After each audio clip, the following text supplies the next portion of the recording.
All right, 9:44 now. We are in the heart of summer, and for many that means vacation and headed to the beach. But that sought-after time along the coast could actually be having a negative impact to our waterways. So for more about what we mean, we're joined by Washington Post Climate Solutions reporter Allyson Chiu. Allyson, good morning. How are you?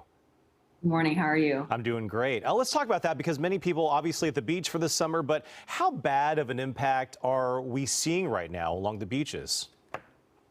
Well, the interesting thing about the beach that I think people might not be aware of is, it's really the place where three major sort of environmental concerns can all sort of converge. And so you have, obviously the health of the water, and then pollution largely from past plastics, and then the impacts on the abundance and biodiversity of marine life. So when you go to the beach, there really is the potential to either exacerbate all three of those problems, or you can, if you make the right decisions and do the right things, it can really be a solution to all three of those.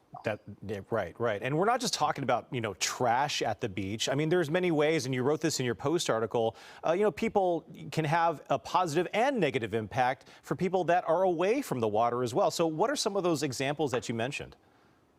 Yeah, I mean, it's pretty kind of mind-boggling to think of, but wherever you live, you're upstream from somebody's favorite waterway or a major waterway. So, whatever you do at home in terms of managing your runoff or how you treat your lawn, all of those things can sort of end up in the ocean. So the decisions that you make, in your neighborhood, even if you might be hundreds of miles away from the ocean, could end up having an impact, further down the line. Right.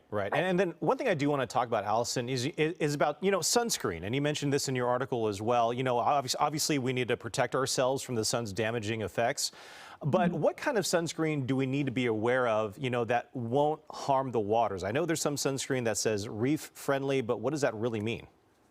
Yeah, those labels can be helpful, but it's really important for consumers to cast a skeptical eye and to really follow up. They exist and can potentially largely be a marketing term or a sales gimmick. And so it's really important for people to look up the ingredients that have been flagged as potentially problematic themselves. NOAA has a great fact sheet on that online that people can check out, and it's really important just to read the labels yourself and don't get sort of swept away by the marketing of something that just says that it's reef safe. Right. And there's other ways that you can protect yourself from the sun, like wearing, longer sleeves, or maybe wearing that bucket hat that all the kids are wearing nowadays as well, right? Exactly. Yeah. Allyson Chiu with the Washington Post, thank you so much for joining us this morning. We appreciate it. Thanks again for having me. Of course.